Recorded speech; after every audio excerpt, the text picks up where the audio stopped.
A ver, ¿qué es el bypass gástrico para empezar? El bypass gástrico es una cirugía que se tenía diseñada para otros tipos de procedimientos. Se encontró que los pacientes bajaban de peso, ya que se hace una especie de trampa al hacer una reducción del estómago, dejando un estómago de unos 30 mililitros, y se hace un puente de 1 metro, metro y medio o 2 metros entre el estómago y el intestino delgado. Esto nos va a dar una cirugía que se hace restrictiva por ser un estómago pequeño y mal absortiva porque hace ese puente por donde no pasa el alimento por el estómago y la primera porción del intestino. ¿Irreversible ya en el sistema gástrico? Se ha hecho irreversible, aunque ya se ha descubierto la forma de hacer una reversibilidad. No es tan factible, no es tan fácil, pero la realidad es de que sí es una estrategia la cual es necesario para algún tipo de pacientes. A ver, y entonces hablar de quiénes serían los candidatos y entonces Exacto. como para qué está, digamos, diagnosticado este tipo de Yo, procedimiento. perdón, tengo un caso muy cercano, ¿no? Y más en este momento, que ha tenido, la verdad, muchísimas complicaciones después de someterse a esta cirugía. Y entonces yo supe que fue acompañamiento antes, porque fue como un año antes, no sé, de pláticas, de charlas con todo un grupo de personas que se iban a hacer este procedimiento quirúrgico, con psicólogos, con nutriólogos, con gente especializada, y todos iban de manera integral. Después de esto, pues ellos ya deciden dar el paso, lo hacen, y ahora pues sí hemos ido escuchando, ¿no? O sea, muchísimas complicaciones que ha tenido, y junto también con sus compañeros, y entonces empezamos a ver como que, híjole, pues cómo le cambió pasó? también la vida, o sea, cuánto le costó también bajar de peso, pero lo que implica impacto que implica. todo eso. Claro. Entonces, importante saberlo todo para que si dan ese paso, sepan a qué se van a someter y a qué no. Y entonces, la mamá de una amiga que es también médico, Sí. ya cuando vemos estas complicaciones, y hace muy poco tiempo también me dice, es que yo creo que estas cirugías deberían de ser para obesidad mórbida, no para tan poquito peso, o sea, porque a lo mejor sí estás gordito, pero mejor lo haces así porque pues, es una parte de tu cuerpo. Claro. Entonces entramos como en controversia. Entonces, ¿quiénes serían ¿Quiénes candidatos? son candidatos? Los pacientes que son candidatos, idealmente, se ha manejado como es el estándar de oro para la pérdida de peso. El estándar de oro es aquel paciente que puede tener mejores resultados con ese procedimiento. Algunas veces se hace un abuso, digo, por no ser, quizá al tener 3 kilos de límite máximo, o sea, no es lo mismo el impacto que tener 15 o 30. Entonces, hablar de una obesidad grado 2, grado 3, un superobeso, un megaobeso es muy diferente. El impacto es bastante diferente. Muchas de las veces hablar de la obesidad mórbida se cree que son esos pacientes súper obesos, como nos los ponen luego algunas veces en televisión o en algunos programas. Ese es el extremo. Pero la realidad es que el paciente con más de 30 kilos, arriba aproximadamente 45 kilos de su exceso de peso, de su peso máximo, puede ser candidato. No es lo mismo un paciente sin comorbilidades que un paciente diabético, que un paciente con problema de colesterol, triglicéridos, que un paciente que ya es insulino dependiente. El impacto es muy diferente. Entonces, en ese aspecto, sí, la realidad de las cosas es que hay que hacer una valoración, hay que hacer una valoración muy integral previa, y no necesariamente es la primera opción. Por eso Y cada requiere caso es muy particular. es una individualización de tratamientos. Oye, y lo que menciona Lore, interesante, o sea, como un año para preparar psicológica del impacto y no sé si hasta médicamente, o sea, físicamente se vaya haciendo una preparación para esto. ¿Qué es lo que representa el renunciar a algo que es tan natural como el proceso de absorción? Yo que pensé que el estómago es un proceso importante dentro de lo que es la manera en la que estás comiendo, que haga toda tu digestión y qué sé yo, para que te dejen solamente un pedacito y que hagan luego este puente del que hablaba el doctor de 2 metros, que para que tampoco haya absorción seguramente durante el intestino delgado, inmediatamente después de, y que se pierda ahí, no sé, seguramente entre nutrientes, tu vida cambiará por completo. No, pues es que, por ejemplo, Sí, cambia yo he mucho. escuchado que ahorita veremos los pros y los contras, te descalcificas, Ajá, ¿no? Ya se ajá. descalcifica. El O sea, se te impacto cae el cabello, nutricional. ¿no? A alguien le dijeron, no hagan tanto ejercicio, alguien ya hizo mucho, y la verdad, lamentablemente, falleció uno de sus compañeros. O sea, cosas así que dices, híjole, como que a todo mundo que estábamos a su alrededor nos cayó el 20 de qué tanto impacto tiene esta O sea, se lo hicieron operación. varios Sí, a la o sea, vez. todo el grupo que iban en conjunto, Ajá. de manera integral, haciendo este Ajá, ¿no? claro, proceso claro. de previo. Entonces se siguieron varios acompañando, los que siguieron se- haciendo el grupo, y sí, ya por ahí 2 fallecieron, No, ¿no? qué cosa. Entonces es Bueno. como llevar al pie de la letra todo esto, pero tampoco vamos a alarmar, entonces queremos Sí, saber exacto, qué sí. pasa. Algo que hemos llegado a notar también nosotros, el el manejo multidisciplinario es fundamental, ¿no? Entonces, como manejo multidisciplinario, se tiene que también entrar en la parte psicológica. El doctor dice, ¿saben qué? A los pacientes que van, ellos dicen, yo quiero tal cosa, ¿no? Yo quiero el bypass, por ejemplo. Porque quieren bajar de peso, no sé. Entonces, se le hace la evaluación médica, pero también el doctor dice, sí, pero necesitas ir también a la parte psicológica. Entonces, de ahí, los pacientes muchas ocasiones no son candidatas. ¿Por qué? Porque no tienen el índice de masa corporal necesario y lamentablemente muchos médicos sí lo hacen. O sea, sí nos ha llegado a tocar a nosotros como que nos lleguen pacientes que fueron sometidos a un bypass y que cuando yo les estaba haciendo la entrevista era como una alerta de decir, no era del grado de obesidad que mencionábamos. Ni siquiera candidato a una cirugía de ese tipo y por eso tienen ciertas complicaciones. Entonces, a veces se hace como masivo. Venían también varios doctores, también una conocida, se hacen ciertos procedimientos, pero nada más el médico. O sea, yo hago la cirugía, la parte psicológica, nutricional, física, nada. O sea, nada. ¿Por qué sería tan importante, yo te pregunto, la parte del acompañamiento psicológico? Que para muchos ahorita dirán, ay, pero si es un proceso quirúrgico que a lo mejor... ¿Qué pierdes de entrada? O sea, ¿cómo te vas preparando, no, para todo esto? ¿Cambia la alimentación? Proceso, porque además primero es así de, pero no puedo comer más que un chicharito, porque no, si no de todos modos devuelvo. Y O entonces, sea, es un vasito como, les queda como de Gerber más o menos. Y a veces es mucho. Sí, ¿no? Entonces, es muy... Porque es importante sí, el es muy acompañamiento. importante esa parte. Son cambios muy importantes en los cambios alimenticios, de verdad. Pero aparte, nosotros tenemos como psicólogos, tenemos que identificar, por ejemplo, si hay algún duelo reciente, en ese momento, sí, porque acaba de fallecer un familiar, mi pareja, ya en ese momento ya quedas descartado. Sí, claro. ¿Sí? Lo personal Hay depresión muy importante, ansiedad, atracón, algún tipo también de adicciones, que también vamos identificando si el paciente con nutrición está siguiendo todo un procedimiento, si lo está llevando a cabo. Si no lo está llevando a cabo, es también como una alarma para nosotros, porque si no está cumpliendo el antes de la operación, el régimen alimenticio, entonces va a conllevar pues, muchas consecuencias posteriormente, porque ellos están en muchas ocasiones también con la expectativa de que me hago esto y en cuanto abra el ojo, después de la cirugía, ya voy a estar delgado, ¿no? Sí, y claro, no es mágico. No es magia, no es magia. Eso tenemos que también checar nosotros, la mentalidad o la expectativa que llega a tener de la cirugía. Luego como que se populariza y se hacen ciertos estereotipos al respecto, ¿no? Yo recuerdo, bueno, yo soy de Chihuahua, había un conductor que ahora ya está en Televisión Nacional, que de nombre Rafael Valderrama. Rafa Valderrama, él de Chihuahua, salía en tele y tenía un aspecto de obesidad muy mórbida, ¿no? Y era la parte, viene acá a Ciudad de México, se empieza a popularizar y demás, se somete a una cirugía de estas y pasó no sé cuántos, 6, 7, 8 meses y ya era una varita de nardo, ¿no? Y entonces era como que fue a nivel nacional, eso es lo que sucede. Y creo que como que se empieza a popularizar y mucha gente seguramente como que ve, pues es que, pero no sabe todo lo que de atrás se conlleva, todo lo que renuncias.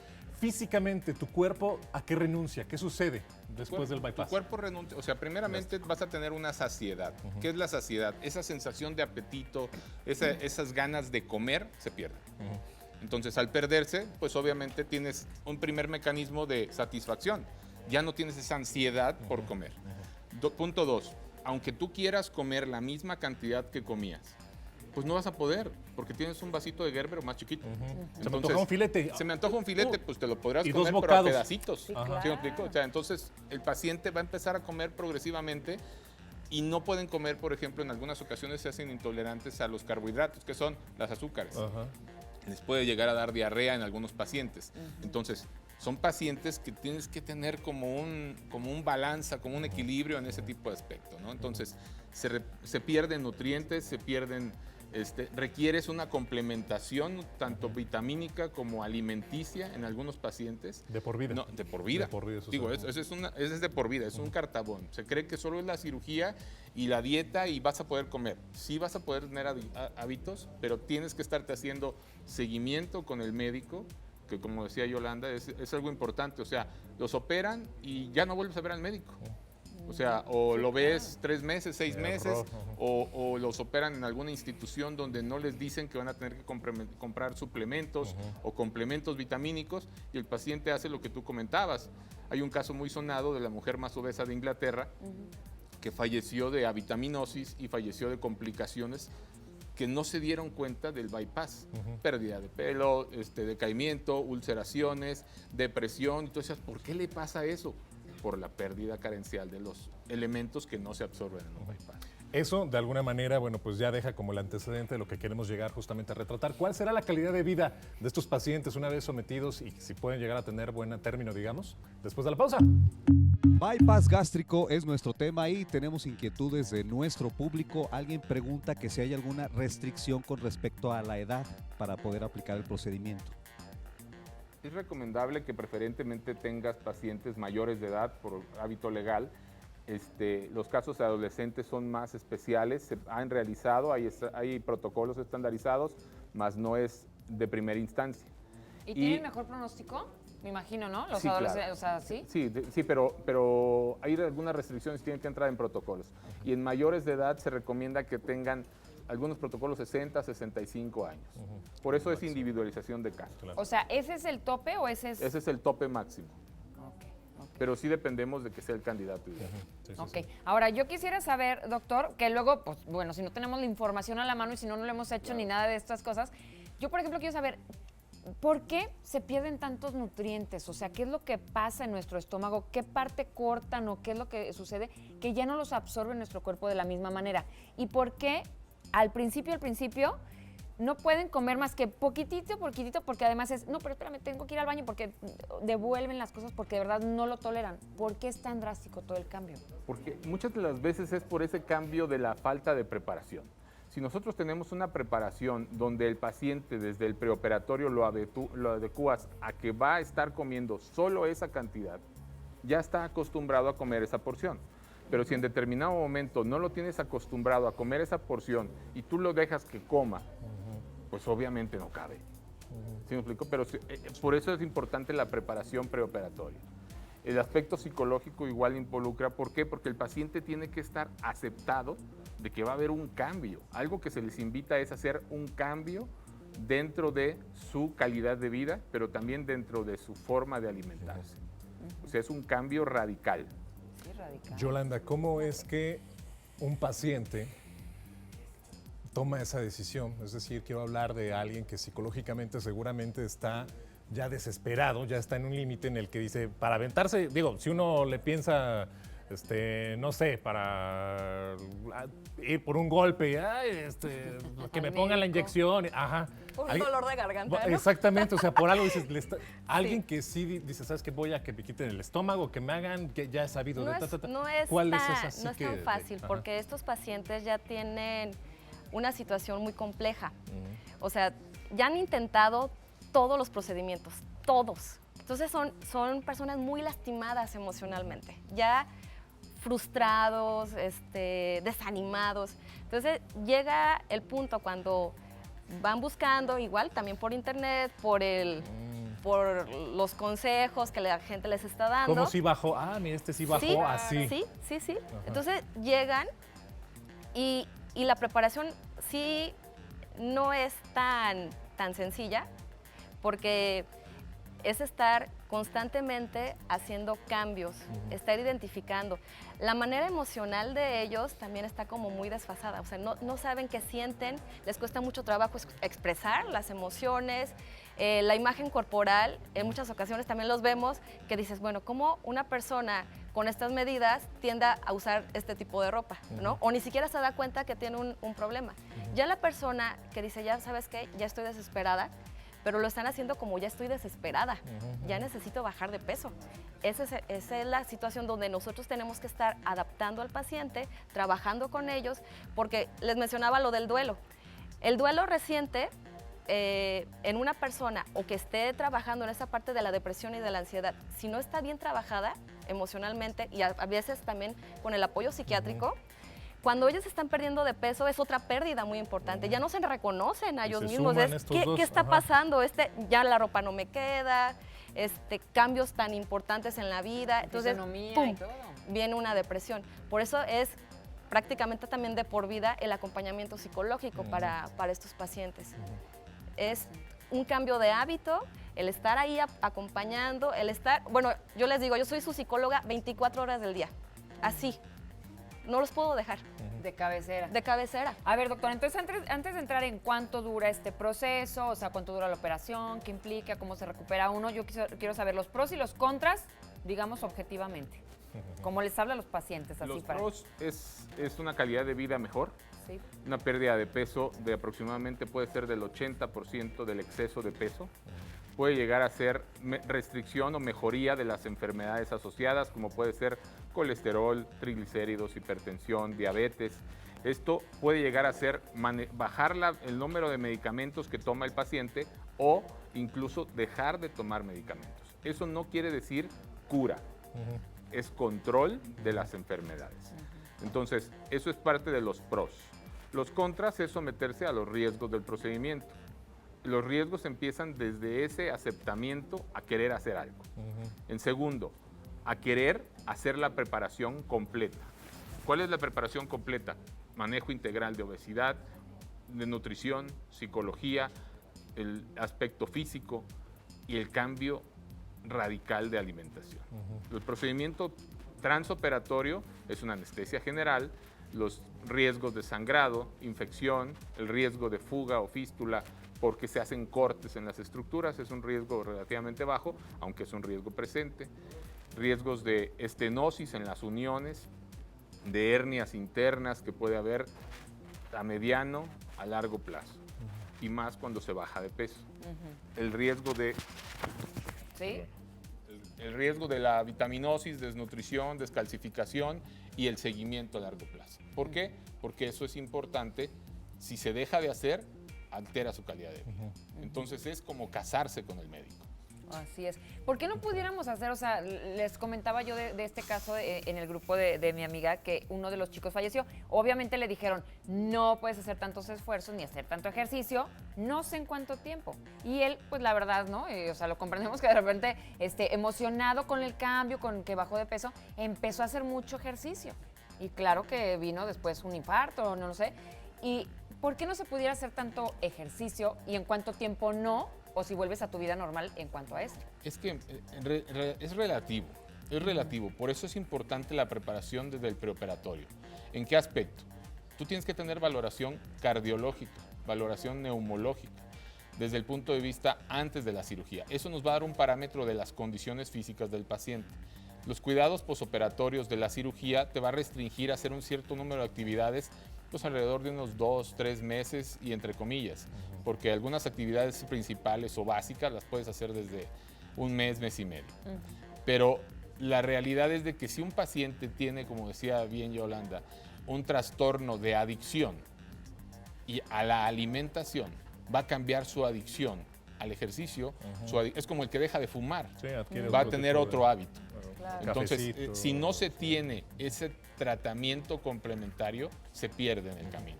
¿Qué tipo de alternativas hay antes de llegar a esto? Tú hablabas, es que ya pasó a lo mejor por todo, pero si médicamente o, bueno, veo que también eres bariatra, se puede ayudar de otra manera. Si no es candidato y se le puede decir, ¿sabes qué? Oye, yo estaba pensando, pues hay liposucciones, o sea, te vas a meter fierros, pues No, la sé si esto- liposucción en estos casos pues no es ¿Opción? conveniente, no, porque lo que se necesita es hacer el cambio mental.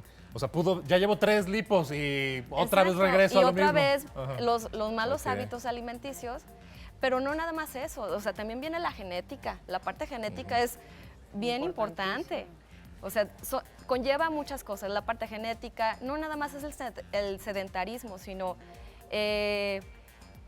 la agresión que también lleva de la familia. Hay ocasiones que llega a pasar que ellos quieren estar pues sometidos a un X cirugía bariatra y la familia es el primer comploteador. El que Les lo da, llevó, el que es lo- que, ay, fíjate, mira, unos taquitos, el chocolatito, cosa que no se puede. Ajá. Pero sin ¿Ya embargo, después sí, No se puede. y antes también. O sea, la Ok. familia se tiene que también trabajar muy de la mano con ellos, saber cuáles son las personas que están realmente apoyando esta situación del paciente, porque no nada más es él, sino todos los que están también a su alrededor, que eso también conlleva muchas cosas. Y sobre todo, nosotros como equipo multidisciplinario, aunque el paciente nos diga, yo me quiero hacer un bypass, nosotros tenemos que analizar, de verdad, es si realmente es su mejor opción. Sí, o sea, por la ética que decíamos ahorita Claro, durante la pausa. hace relativamente unos meses nos llegó una persona que se quería someter a esto y se vio que no tenía ni el índice de masa corporal adecuado, que los hábitos alimenticios no estaban pues bien establecidos, varias situaciones complicadas, y se le sugirió que mejor entre dieta, ejercicio y a lo mejor también algún tipo de medicamento podía ser la mejor opción para el paciente. Oye, pero si es alguien que está, por ejemplo, oye, no, es que yo estoy decidido, yo quiero, se le dice, oye, Bueno, tus simplemente- riesgos no, a se la fue. salud son tal. Se fue. Nosotros no le entramos, pero Exacto. puedes caer en esto, tal. Sí se le alerta, sí se le Se dice, le oye, dice, es cuidado. nuestra ética, Ajá. se le tiene que decir. El paciente nos pidió todo y dijo, con permiso, yo voy voy a ver dónde sí. hacérmelo. Y voy a ver dónde sí. Sí, muchas de las veces lo toman como una agresión. El Ajá. hecho de que, o sea, y es parte del entendible, ¿no? O sea, si tú tienes un paciente que le costó tanto trabajo dar ese camino, algunas veces llegan solos, otras veces llegan con algún familiar que los apoya. Les digas en el momento de ese checklist, ese check-up, no, o no es el momento, es una frustración. Entonces, ese manejo de la frustración es parte de ese duelo. Tienes que tratarlo de llevar. Si el paciente está enteramente convencido de que quiere hacer eso, va a cambiar. Si no está convencido, no es el mejor momento. Así es. Doctor, yo tengo una pregunta y tenemos escaso a un Sí. minutito o menos, pero ¿podría ser que una vez que se hace la operación lo rechace nuestro cuerpo? Porque hace unas semanas se nos puso muy malita mi amiga y fue así como de, parece ser que no cicatrizó y no sé qué, y entonces no. Más que puede lo ser. rechace es ese riesgo de las fugas que decíamos. O sea, el riesgo de en las áreas donde hay engrapado, puede haber un riesgo de fuga que no necesariamente es lo más habitual, pero puede ser si el paciente hace una ingesta muy importante, hace una cantidad, o hay una parálisis en parte del intestino, hay una hernia interna, hay una obstrucción. Entonces puede haber varias complicaciones que tienen que ir muy de la mano, por eso los primeros 2 meses o el primer mes es el más principal para el manejo en ese aspecto. Doctor, en la parte del estómago que ya no es funcional, donde se hizo el puente y esa parte del intestino, ¿se retira, se deja ahí? No necesariamente, solamente hay una parte en el mundo, en Chile, donde se retira esa parte del estómago, pero la realidad de las cosas es queda excluido. Ok. Queda excluido, se llama asa biliopancreática, que es donde pasa todos los líquidos del estómago, los líquidos biliares y los jugos pancreáticos. Pero la realidad es de que esa parte queda excluida, pero queda dentro del paciente. Y sigue funcionando con Sigue estos funcionando, jugos sigue gástricos, pasando y siguen jugos en- gástricos, biliares, sin problema. Muchísimas gracias, de verdad les queremos agradecer por toda esta información, así es de que sí es opción, pero hay que irnos de la mano de expertos. Sí. Muchísimas gracias, excelente día y esperamos que nos acompañen próximamente. Gracias, Claro que cómo sí, no, con todo gracias. gusto, Un placer. beso.